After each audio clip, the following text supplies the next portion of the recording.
Bonjour à tous et bienvenue dans Parole de femmes, une émission créée par Femmes et Diversité, une association qui donne la lumière et la parole aux femmes dans toute leur diversité.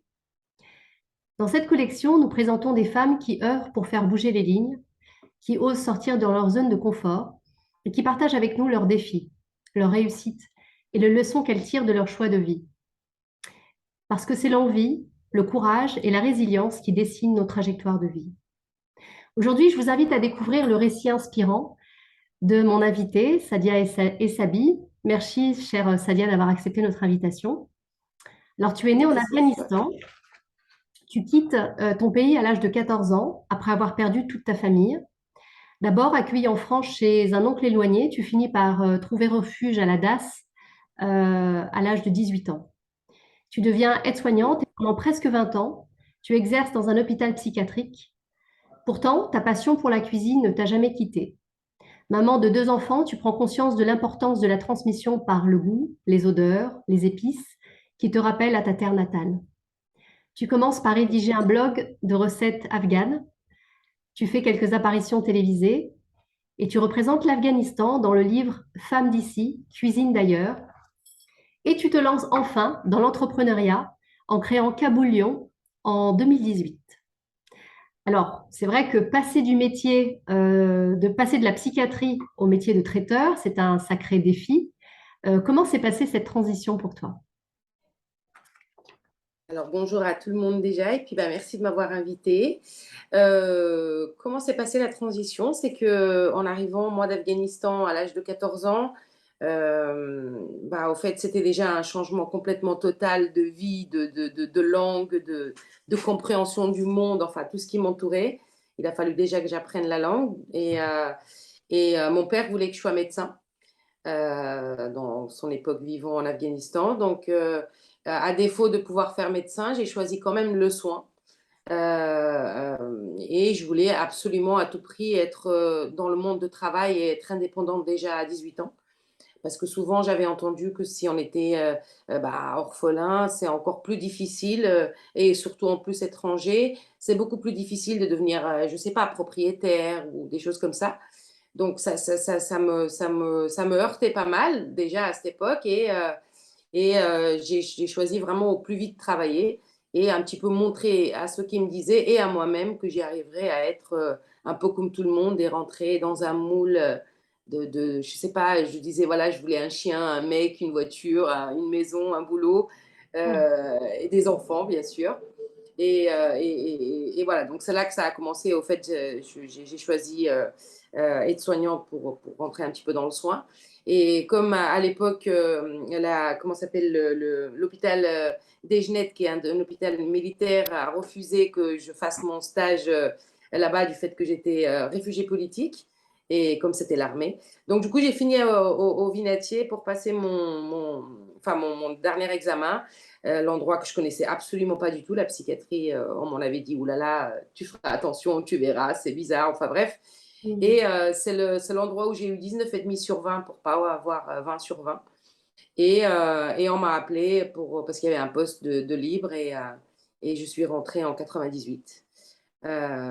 Et j'ai adoré la psychiatrie parce que à mon époque, donc il y a quasiment 20 ans en avant, on accompagnait vraiment, on écoutait, on était à l'écoute des gens, on les accompagnait jusqu'à la réinsertion sociale. C'était vraiment, euh, c'était quelque chose avec le rapport. Voilà, c'était pas Mm. juste derrière un bureau ou voilà. Tu Donc as c'est ce qui besoin m'a d'avoir un lien avec l'humain, dans sa vulnérabilité aussi. exactement, exactement. Mais bien sûr, donc à l'époque, moi, j'étais vraiment dans le travail et tout ça, j'ai coché des cases de ce que je m'étais dit à 18 ans. Donc voilà, j'avais eu le travail, j'avais eu le chien, enfin bref, donc c'était dans mon avancement. Jusqu'à ce que je tombe enceinte de ma fille, là où ça m'a fait un rappel d'Afghanistan déjà, parce que vraiment, j'avais pas envie de fraises, comme ils disent ici, mais vraiment. Et c'était vraiment envie de manger afghan, parce que j'avais vraiment zappé l'Afghanistan depuis que j'étais arrivée, avec tout ce que j'ai pu vivre aussi, et même une maladie auto-immune que j'ai eue en 2002, et qui est la myasthénie d'ailleurs. Et donc, du coup, voilà, j'ai avancé dans ce cheminement-là. Et à l'arrivée de ma fille, oui, c'était vraiment un retour à l'Afghanistan. C'était vital que je transmette à ce qui était dans mon ventre, parce que je ne voulais pas savoir si c'était une fille ou un garçon, de sentir ce que j'avais mangé, des odeurs que j'ai pu sentir de ma mère, de l'Afghanistan et tout ça. Et c'est revenu à ce moment-là. Mais bon, quand même, j'étais à l'hôpital parce que j'étais fonctionnaire et tout ça. Donc, j'avais une maison à payer. Donc, voilà, vraiment dans le moule. Et au deuxième grossesse, c'était pas pareil. C'était 4 ans après. Et là, c'était vraiment un changement total. Je peux pas te dire. C'était une prise de conscience. Est-ce que aussi j'ai perdu un de mes collègues très chers au Vinatier où j'avais pas encore vu la mort trop près de moi en France? J'en avais pas encore vu. Je pensais peut-être que ça n'existait pas, je sais pas. Mais en tout cas, voilà, j'y pensais pas alors que je l'ai bien côtoyé en Afghanistan. Et du coup, là, ça m'a un peu refroidi en me disant, mais attends, mais c'est quoi la vie, là, au fait, que je mène? Je me lève à 5 heures du matin, dépose mes gosses dans une crèche, je rentre fatiguée, j'ai pas le temps de cuisiner forcément, je vais acheter un truc, pas toute faite quand même, mais cuisiner à l'arrache. Euh, je pars plus en vacances parce qu'il faut payer la maison. Voilà, je comprenais plus trop bien, en fait, ce que c'était le sens de la vie que je menais. Euh, Parce que quelque part aussi, j'avais tout coché. J'avais les 2 enfants, une fille, un garçon, la maison, le chien, le mec, enfin, tout était rentré dans l'ordre. Mais il y avait un vide dans tout ça, malgré que j'adore mes enfants, bien évidemment, mais il y avait un vide en moi que je ne comprenais pas. Donc, un soir, voilà, j'ai même écrit un blog pour pas qu'on le lise, au fait, sur papier. Et du coup, j'ai tout déversé, tout ce que j'avais sur le cœur de l'abandon en Afghanistan, de mon adoption, de l'inceste, des choses comme ça que j'avais sur le cœur tout le long de mon vécu l'Afghanistan et ici. Et du coup, je ne pensais pas au fait que ça allait être posté. Et le lendemain, quand je me lève, je vois, je ne sais pas, 150 messages des gens m'encourageant, en me disant quel parcours, machin. Et là, je me suis sentie très, très nue. Je suis vite retournée dedans, j'ai enlevé des noms, j'ai corrigé un peu pour éviter les dommages collatéraux, quelque part. Mais à partir de là, je sais pas, la relecture de ce truc que j'avais écrit, j'ai dit non, là, ça va pas. Il faut que je change. J'ai envie de cuisiner, j'ai envie de montrer à mes enfants, j'ai envie d'être avec eux, j'ai envie de grandir avec eux. Parce que mes parents sont morts comme ça à 9 ans. J'avais 9 ans quand mon père est mort et j'en avais 13 ou 14 à peu près, 13 ans quand ma mère est morte. Et je m'y attendais pas. Je m'attendais pas à me retrouver toute seule comme ça. Et en plus, carrément atterri en France, de l'autre bout de la planète, que je connaissais absolument pas. Et c'est là, au fait, j'ai vu l'importance que je voulais transmettre à mes enfants, d'où je viens, qui j'étais, comment j'étais, qu'est-ce que j'ai pu vivre, et tout ça. Et j'ai demandé à changer de métier, au fait, au vinatier. Donc, j'ai fait la formation de cuisinière parce que j'avais envie, d'à travers la cuisine, je voyais bien, je cuisinais déjà un peu quand même. J'emmenais un petit peu à mes collègues au vinatier et tout ça. Je voyais bien que ça plaisait, que ça rassemblait les gens au vinatier, même pendant les week-ends. Je leur préparais des salades un peu améliorées, que ça soit meilleur. Voilà. Enfin bref, donc je suis arrivée à vouloir carrément en faire mon métier, au fait. Et du coup, là, j'ai fait la reconversion. J'ai fait l'école de cuisine française et le vinatier ne souhaitait pas que je retourne dans les cuisines, donc il voulait que je sois dans le soin. Et c'est à ce moment-là que j'ai changé.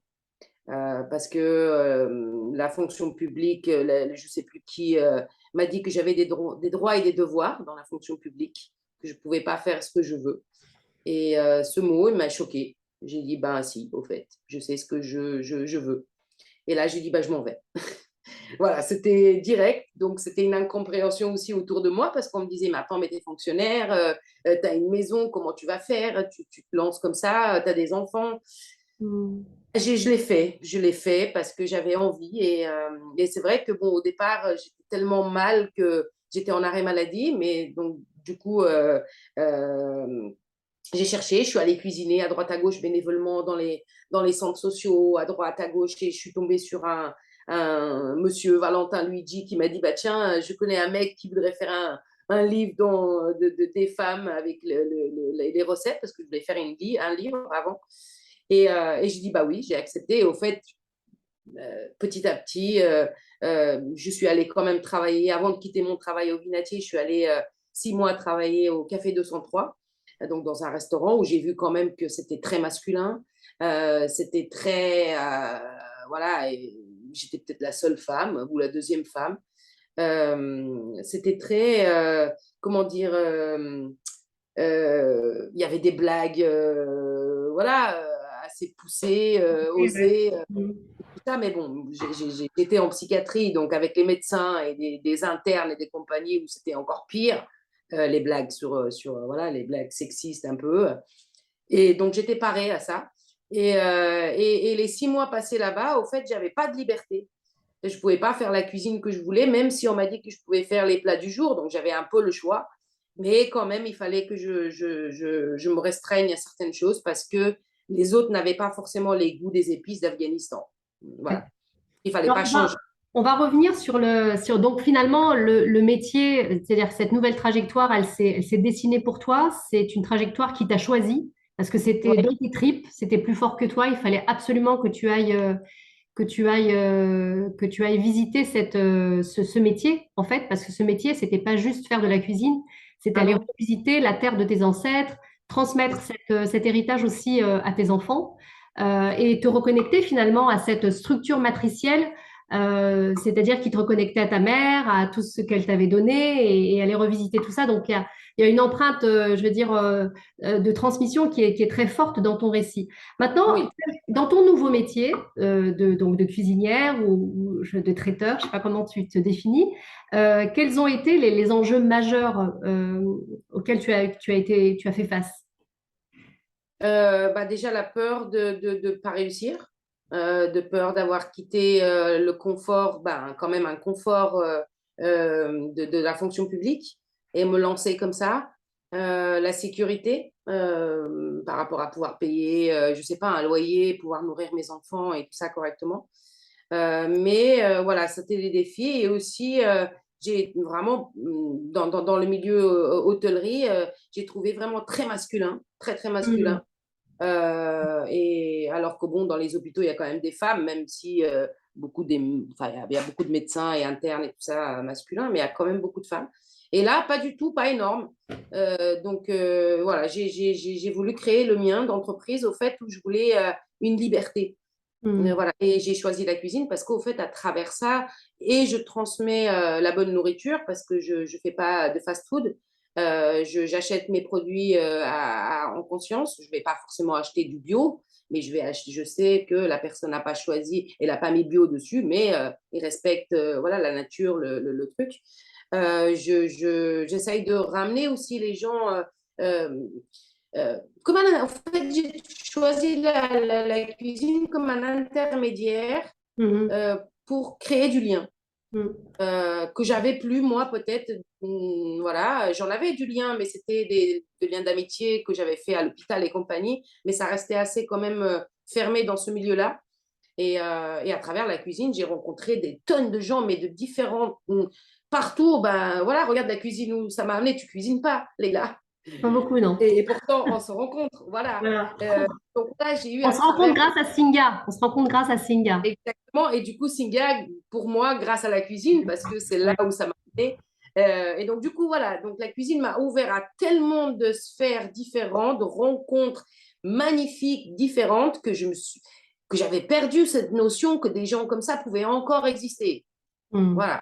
Je me suis dit que tout le monde est fermé avec comme ça, comme ça, comme ça, comme ça. Après, je me rends compte que je me suis rendu compte aussi que je vivais dans un monde qui va vite et qui est vide de sens. Ouais. On est tous sur nos écrans, on est tous coupés de tout, on a tous peur de l'un de l'autre, et le système fait qu'on se conforte dedans. On te Mhm. crée un confort, du coup, bah, tu prends l'habitude et puis t'en veux plus, alors que t'en as pas besoin. Voilà. Oui, et puis bon, ce que tu disais tout à l'heure, c'est le fait d'être pris dans une sorte d'être un peu piégé par la C'est ça. consommation, la société de consommation qui t'oblige à te, voilà, avoir une maison, un chien, c'est un certain confort et forcément, c'est difficile de sortir de sa zone de confort. Et est-ce que c'est plus difficile de sortir de sa zone de confort lorsqu'on est une mère, lorsqu'on est une mère, on va dire célibataire avec des enfants à charge, pour prendre enfin, je veux dire, pour réaliser ses rêves? Est-ce que tu es familière avec l'entrepreneuriat féminin? Qu'est-ce que ça veut dire selon toi? Qu'est-ce que entreprendre en tant que femme? Quelle a été cette réalité pour toi? Alors moi, j'étais pas encore séparée quand j'ai changé de métier. C'est récent, ça fait ouais, ça fait 6 ans là à peu près. Parce que justement, j'avais pris un chemin tellement différent que dans le couple n'a pas forcément suivi au fait cette Mhm. différence-là. On reste en très bons termes et voilà, on se voit par rapport aux enfants et tout ça, mais voilà, le cheminement qui a divergé, on va dire, euh, voilà, mais j'étais encore en couple, mais effectivement, de me lancer à tout quitter, c'est-à-dire et le travail et la vie familiale, donc de me séparer, bah, j'avais un peu peur quand même. Mhm. Mais je me suis lancée. Je me suis lancée vraiment. J'ai fait une demande comment ça s'appelle, de logement social à cette époque. J'attends toujours, hein, ça fait 6 ans ou 7 ans.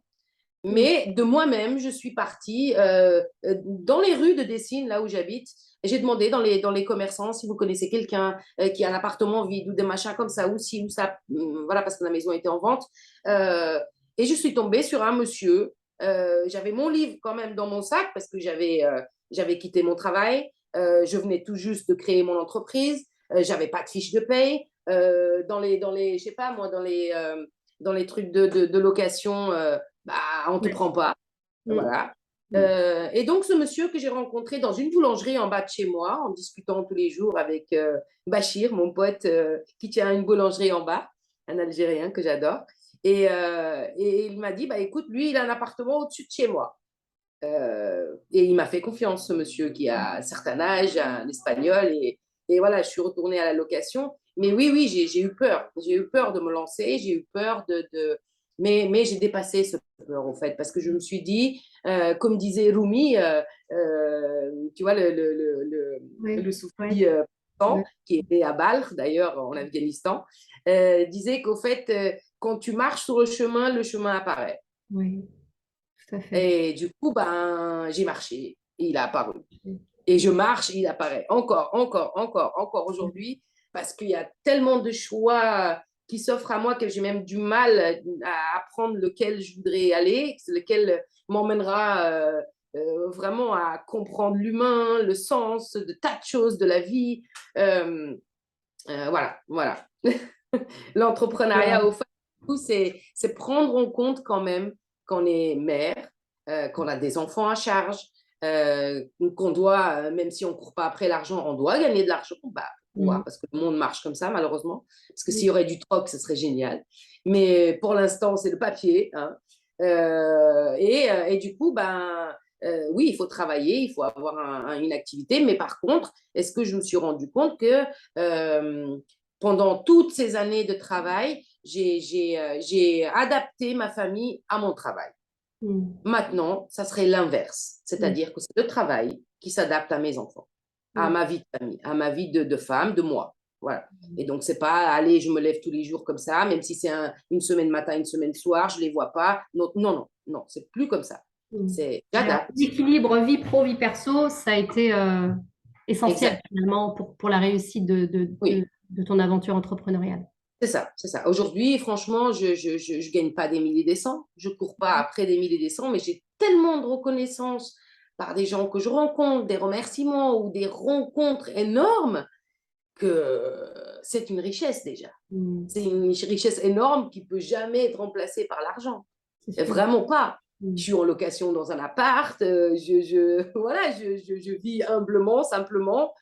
Et pourtant, j'ai tellement vécu ces 4 dernières années que j'ai créé mon entreprise, c'est-à-dire je suis libre d'aller bénévolement dans un endroit, apprendre des tas de choses euh, que ce que j'ai fait pendant les 20 ans. Je ne les regrette pas.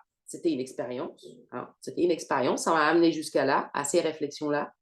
Mais je ne regrette pas du tout. Hmm. Je ne regrette pas du Oui, tout. et puis t'as l'air plutôt heureuse d'avoir fait ce choix-là et de t'accomplir en trouvant Oui, cet équilibre, en réalisant aussi ta passion et en te reconnectant finalement à ton histoire personnelle, puisque exactement.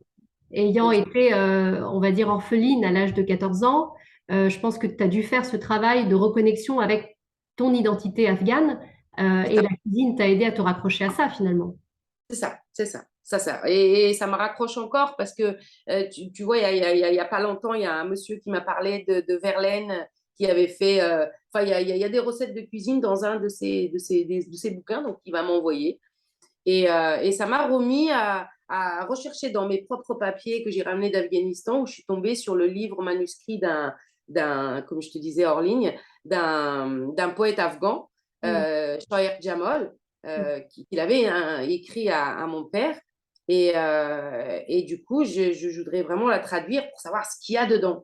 Pourquoi est-ce que je l'ai amené? C'est quand même pas rien. Je pars d'un pays en guerre, ça explose dans tous les sens, je suis orphelin comme tout. Et j'arrive avec quand même mes bulletins de notes d'Afghanistan et un livre Oui. et un Coran aussi. Mm. Parce que la religion, c'est pareil. Ce que j'ai vécu en Afghanistan les 14 premières années, c'était musulman. J'étais à l'école, il n'y avait pas de gens complètement emprisonnés dans un espèce de chaudhary qu'on leur met. Donc, c'était pas comme ça. Et j'arrive ici, c'est pas pareil. Et en même temps, à la télé, je vois les talibans qui caillassent les femmes. Ah, je dis, bah attends, c'est pas possible. C'est pas l'islam que j'ai connu. Mm. Et donc, j'ai zappé aussi ça. J'ai mis de côté. Parce que je me suis dit, attends, si l'islam qui est comme ça, c'est pas possible. Et aujourd'hui, je cherche parce que voilà, je me suis intéressée à plein de choses sur l'islam, sur les soufis d'ailleurs, les soufis persans, Mm. dont la plupart ont été nés quand même à Bâle, Khayrat et tout ça, à Ghazni aussi. Donc, à l'époque bah, d'Afghanistan d'aujourd'hui. Et je me suis intéressée un petit peu à tout ça. Et, euh, voilà, je chemine là-dessus.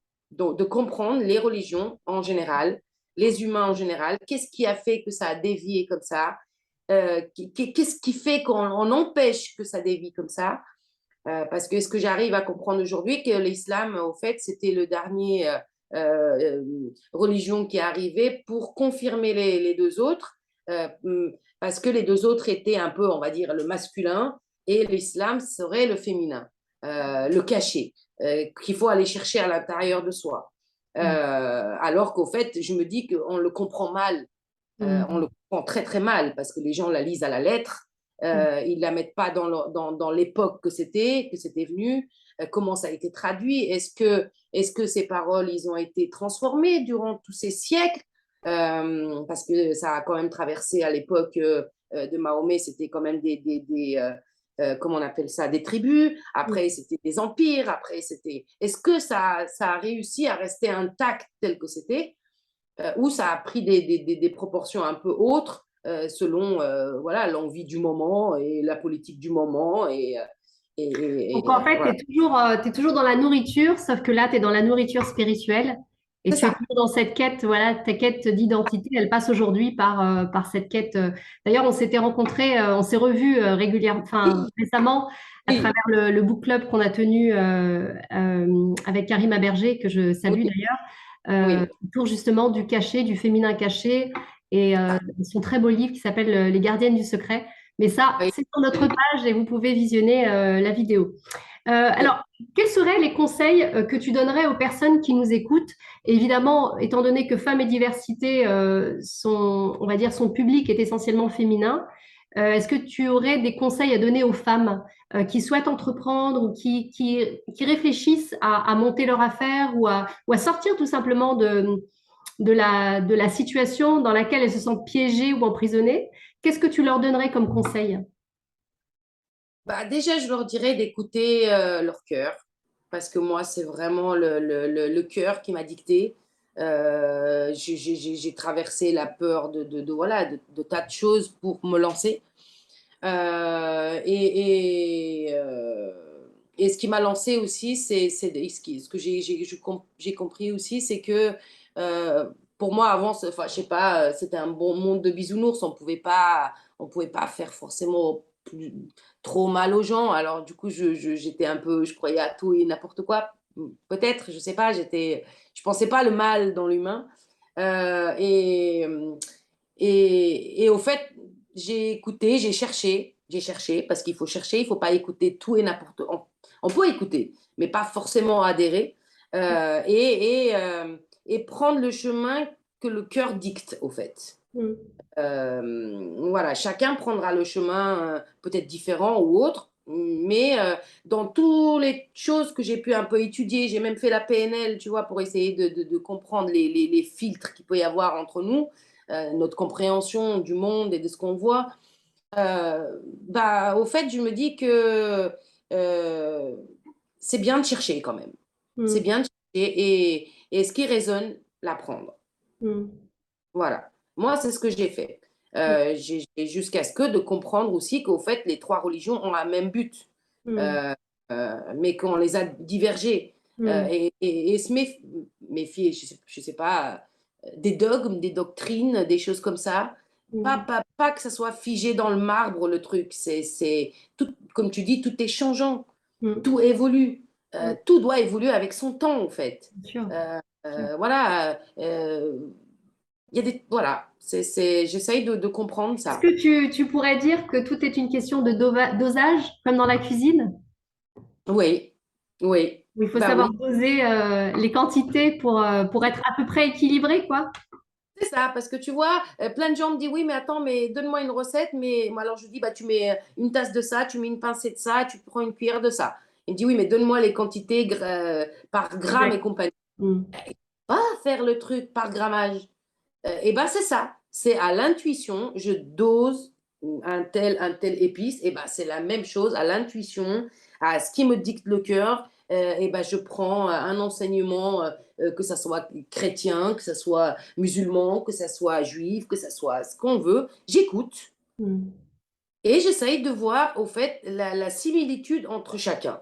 Et il y Mm. en a forcément, parce que c'est un seul et même truc. Je sais que bah, voilà, j'ai eu du mal à croire en religion. C'est pour ça que je me dis que les politiques et les religions, enfin d'aujourd'hui, bah, j'y crois pas trop.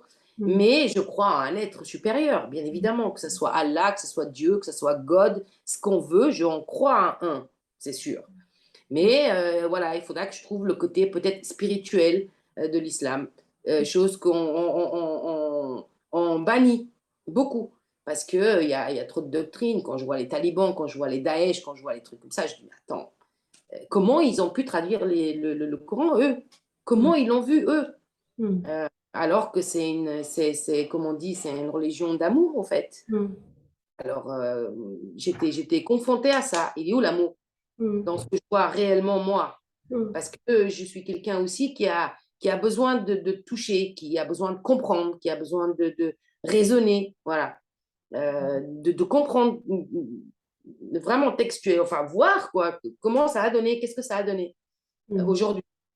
Et voilà, est-ce que c'est l'islam qui est en crise? Est-ce qu'il y a eu trop je sais pas, de divergences complètement bidons comme dans toutes les religions il y a eu? Mais alors, comment on fait, nous, à notre niveau, euh, de restaurer tout ça correctement, en fait? Mm. Voilà. Très bien. Alors, est-ce que tu pourrais, juste, on va terminer maintenant sur ta devise. Quelle est ta devise au quotidien? Quel est le mantra qui guide tes journées, on va dire?